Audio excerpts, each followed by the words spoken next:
Hey guys, welcome back to my channel. It's your girl, Saray Ashari. And before I begin, make sure you like, comment, and subscribe to my channel. I'm so excited. This is my first time really doing the YouTube thing, and it is hard. It's so hard. So I'll give it to you guys. You guys are really doing it. All you YouTubers, y'all doing it. All right. So it's been requested on my Instagram that I do a Q&A because I'm closing off thesarayashari.com, as I've mentioned on my Instagram, at the end of the year. And let me turn this on. At the end of the year, and I've been getting so many questions, so I asked you guys to comment on my stories the questions that you want answers, and I'm gonna provide them to you. So I'm excited. It's lit. And I just have music going in the background. This is real casual. Like, this is on some like chill stuff. All right. So one of the questions, let me see where I begin. So where do I live now? I live in Brooklyn. I live in Brooklyn, New York. Before I was living in Syracuse, and prior to that, I was living in Atlanta. And the reason I moved was because of grad school. And then I got a job and I moved to New York City. So that's where I am now. Why did I move from Atlanta? Okay, so I guess I kind of answered that. So yeah, so I was in Atlanta in 2018. I was working a 9 to 5 at a great agency, and on the fly, I just kind of shoot my shot. I wouldn't recommend anybody to do that. I fully condone having a plan A and a plan B. But I decided to just shoot my shot and apply to grad school for communications. And it was just like, whatever happens, happens. If not, it's all good. And I applied to Syracuse, had an interview, and then I got in. And I actually got in 2017. A lot of people don't know that. But I wasn't prepared. I did not think I was financially prepared to move. Mentally, I wasn't ready to move, so I deferred my acceptance and went to Syracuse the summer of 2018, which was one of the best experiences I've made. It's so good to get out of your comfort zone. I would recommend it to anyone, whatever city you're in. Get out of your comfort zone. If that means you got to do it for a season, if that means you have to do it for a year or move permanently like I did, just for the time being, then do it, because I feel like you grow more as a person when you get out of what's comfortable to you, and you learn and you build, and whatever career goals you have, that moving and getting out of your comfort zone, it's a different type of growth, you know? So I recommend it. Oh, another question. Do I miss Atlanta? I do. I miss Atlanta. A lot of people don't think I do, but I really do miss it, just because Atlanta is cheap. It's affordable. New York is not a cheap city. Let me be completely honest with you. It is not cheap. It can be hard financially. And then I'm a fashionista, so I see all the fashion. I'm thinking, oh, I need to spend. And of course, common sense is, no, you got bills. So that's the only thing. But I really do miss Atlanta. I miss my family, because my dad, my stepmom, my brothers, my aunts, uncles, everybody's out there. But I do have my god sisters out here. I have my godmoms who aren't too far. I have uncles that live in Long Island. So I'm not lonely. I'm not by myself. So I don't feel a sense of loneliness. And I have friends out here. So I'm good. So I love New York, but I do miss Atlanta at times. And I'm ready to come home. So the holidays, Atlanta, I'm ready for you. Okay, what do I do exactly? Right now, I freelance as a writer for an amazing brand called Harlem's Fashion Row, under the direction of Brandis Daniel. She took me under her wing and has been an amazing person. Prior to when I moved, I made an announcement on my Instagram that I was working as an assistant beauty editor for a brand called Pop Sugar. But I'm no longer working for them anymore, and it's for the best. I think everything happens for a reason. So all the best to Pop Sugar, and all the best with my career. So everybody's good. But that's what I do right now. I'm a writer. I'm a freelance writer. I write about everything going from fashion, beauty, entertainment. Hard news is not really my thing, but I'll do it. So that's all that I write about. And job hunting right now, because freelance is cool, but I want something a little bit more steady. And then big and better things coming in 2020. Okay, so I answered what topics I write about. What is my favorite quote to live by? This is hard. You know, my favorite quote is actually from a song, and it's gonna sound corny, but I'm a big Kendrick Lamar fan, and those who are really close to me knows I'm a big Kendrick Lamar fan. And there's this song that he has with Mary J. Blige, and it's on his Good Kid, Mad City album. But basically, the quote is, it's more a chorus, but it says that I'm so high I can touch the sky, and I know it's my time, and it's now or never. And I played that song when I was in low points and high points, because even in your low points, those low points are what get you to your next level. And a lot of people underestimate when you're down. They celebrate the high, but they realize it took them that low point. That low point is what accelerated them into what they became. So anytime, it doesn't matter what stage of life I'm in, I listen to that song because it's a celebratory song that makes you want to be happy and look back on the progress that you've made so far. And even if you don't feel like you've made progress, honestly, you've made progress. You woke up this morning, you ate breakfast, you went to your job, or you called a friend, or maybe you watched your favorite show. Like, you progressed in doing something throughout the day, and whatever you did today is planting seeds for what will be your tomorrow. So that's my quote. It's a song lyric, but I think it suffices, so hopefully that works. Okay. Favorite season for fashion/style.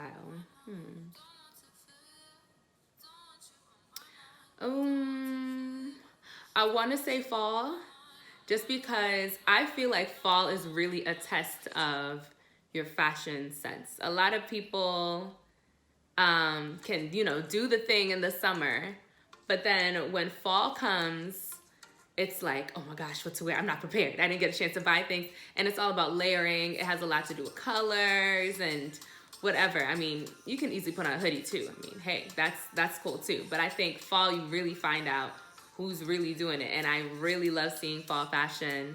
I feel like I'm consistently trying to better my fall fashion, because I feel like I thrive more in the summer. But in the fall, I'm not sure if it's because I'm cold or what, but my brain feels like it's frozen and I don't even know. I don't even know what to wear. Like, I don't know what to wear now, and it's not even that cold in New York City yet. So pray for me. But fall is my go-to. I think that's the best time for trends. And why am I ending TheSarayaAshari.com? I started TheSarayaAshari.com in 2016, December 2016, when I was working at my job. I stopped writing fashion and beauty at one point because I just didn't feel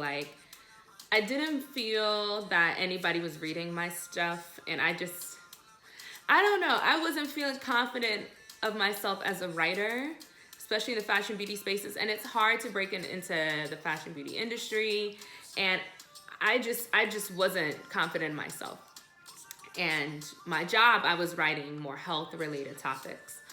And someone asked me, why don't you write anymore? I remember all your stories that you used to post and blah, blah, blah.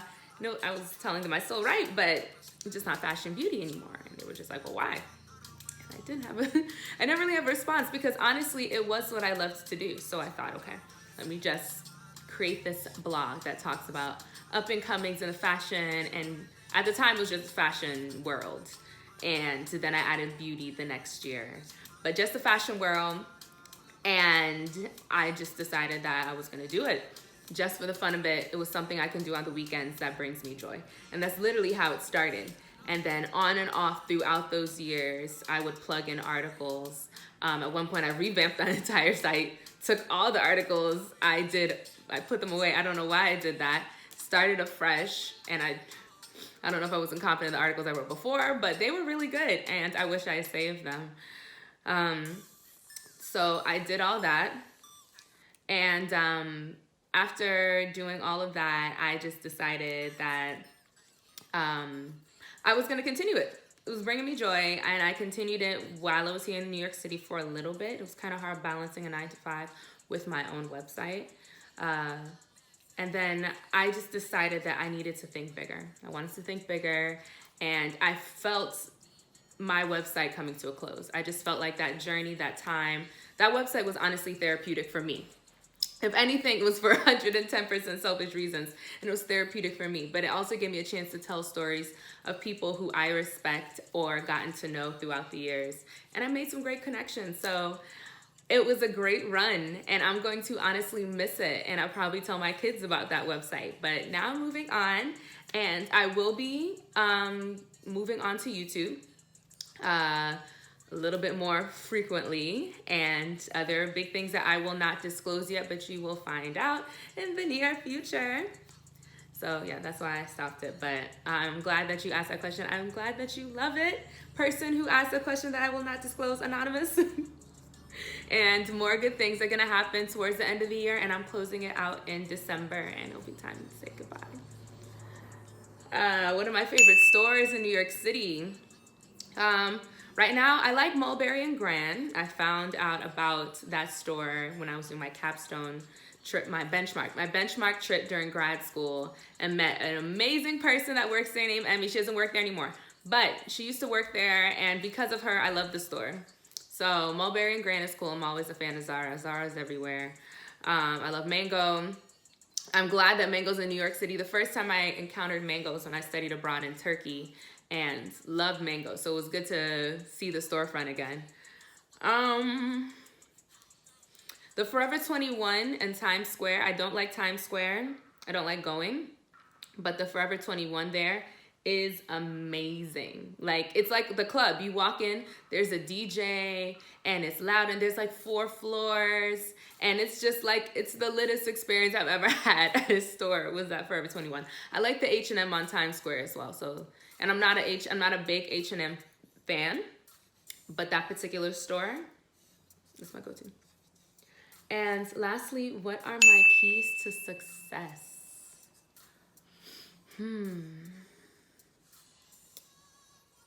My keys to success. It's gonna sound cliche to say pray, but seriously, prayer, oh man, there's so many things that I don't know if I would have made it through without God, to be honest. Just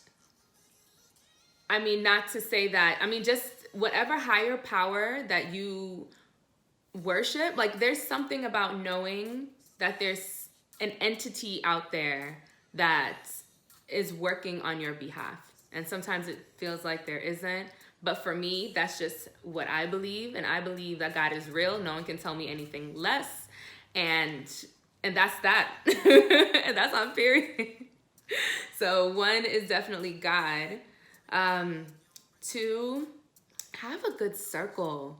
It is so important. Have a positive, that doesn't mean having mad people in your life, but just even if that means 3 people, having that support system is so important. Those people who understand, especially if you're trying to make it big in whatever you're doing, those people who have been with you from the bottom, that really understand like what's going on, and you can vent to them and just talk to them in confidence without worrying that they're gonna out you or they're gonna talk about you when you walk up from the table. Like, those things are important.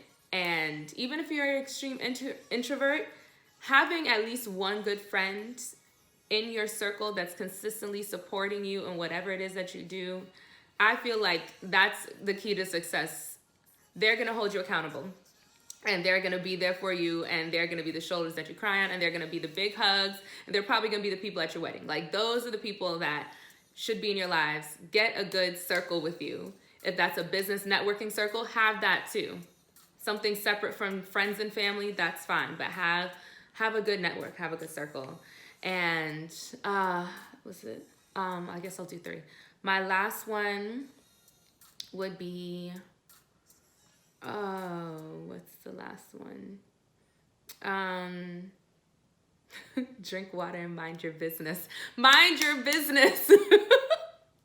But drink water because, clear skin, it's really good for your metabolism, health reasons.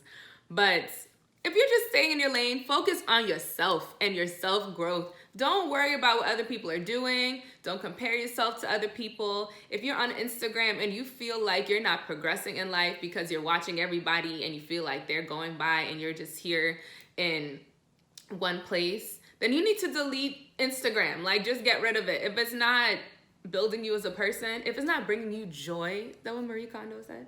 Bringing you joy. If it's not bringing you joy, then just delete it. Like, don't even have it in your life. Just mind your business. Focus on you. Focus on you. Just, I can't emphasize it enough. Just focus on you. Okay, so that's all the questions that I had. If you have more questions for me, or if you have anything that you want me to talk about for my videos in the future, please let me know. Contact me on Instagram. Contact me in my comments. All my social medias are going to be down below, and I'm excited to post more and see you guys more on YouTube. Bye.